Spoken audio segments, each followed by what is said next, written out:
Kung pag-uusapan natin ang bilis, siguro ang unang papasok sa isip mo ang Raider FI 150, ang tinaguriang hari ng underbone. Pero, alam mo bang may isang motor na kaya ring sumabay dito? At mas lalo pang nakakagulat, 150cc din siya.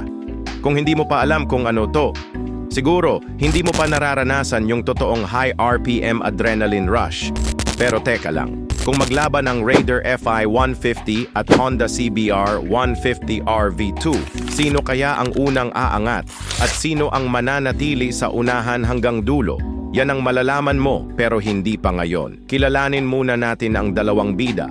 Suzuki Raider R150 FE, ang motor na naging simbolo ng bilis sa underbone category. Magaan, agresibo at kilala sa drag race scene. Honda CBR 150 RV2, isang sport bike na hindi kasing gaan pero may angas sa disenyo at may lahing pang racing track. Magkaiba sila ng anyo, magkaiba ng target rider pero magkalapit sa iisang bagay, performance. Pero paano natin malalaman kung sino ang lamang? Siyempre, kailangan muna natin silipin ang laman ng makina nila.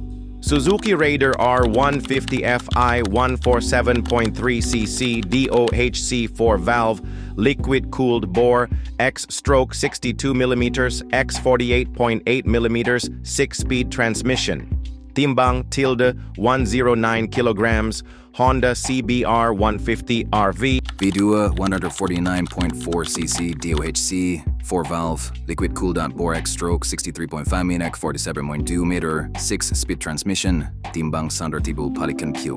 Pansin mo, magkalapit sila sa displacement, pareho ring DOHC at liquid-cooled. Pero may isang detalye dito na sobrang importante, yung tinatawag na over-squared engine.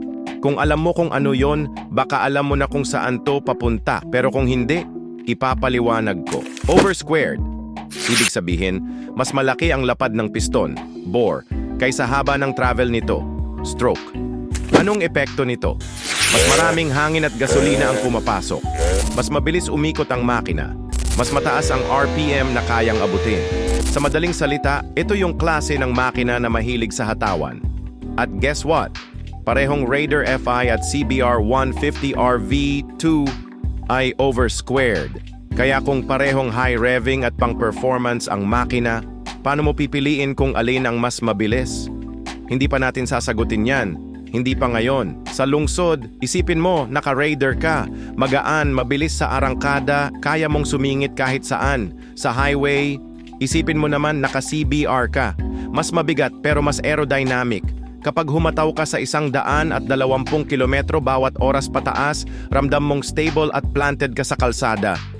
Pero kung parehong bibigyan ng stretch road na 1 kilometro, kanino ka tataya? Yung magaan at mabilis bumuelo? O yung aerodynamic na kaya mag-maintain ng bilis sa mahabang diretsuhan? Ilagay mo muna sa isip mo ang sagot mo. Pero huwag mo pang i-comment kasi may isang twist pa. Alam mo ba na yung bagong CBR 150R ngayon ay hindi na kasing tapang ng V2? Bakit? Ngayon, iba na ang karakter ng bagong CBR 150R kumpara sa V2. Hindi na ito sobrang high rev tulad ng dati dahil gamit na niya ngayon ang square engine. Ibig sabihin, halos magkapantay ang sukat ng bore at stroke. Ano ang epekto nito? Mas balanse ang performance mula mababa hanggang mataas na RPM. Mas smooth at kontrolado ang hatak, hindi biglaan o agresibo gaya ng V2. Mas versatile siya para sa daily riding, pero hindi na kasing wild sa top end. Kaya kung ang hanap mo ay yung dating agresibong ugali na kayang humabol sa Raider FI 150 sa hatawan, mas bagay pa rin sa'yo ang CBR 150 RV2. Kung ikukumpara mo, parang nawala yung dating wild character ng V2. Kaya kung gusto mo yung CBR na panghabol talaga sa Raider, kailangan mo hanapin yung V2 model. Ngayon, kung babalikan natin lahat, magaan at mabilis sa arangkada, Raider FI 150 stable at matatag sa mataas na bilis, CBR 150 RV2 sa maikling distansya, malamang Raider. Sa mahabang hatawan, malamang CBR V2. Pero ang tanong, sa totoong buhay, alin ba ang mas mahalaga sa'yo? Mabilis na acceleration o tuloy-tuloy na bilis sa highway? Ikaw na ang humusga. Comment mo sa baba kung saan ka tataya at bakit.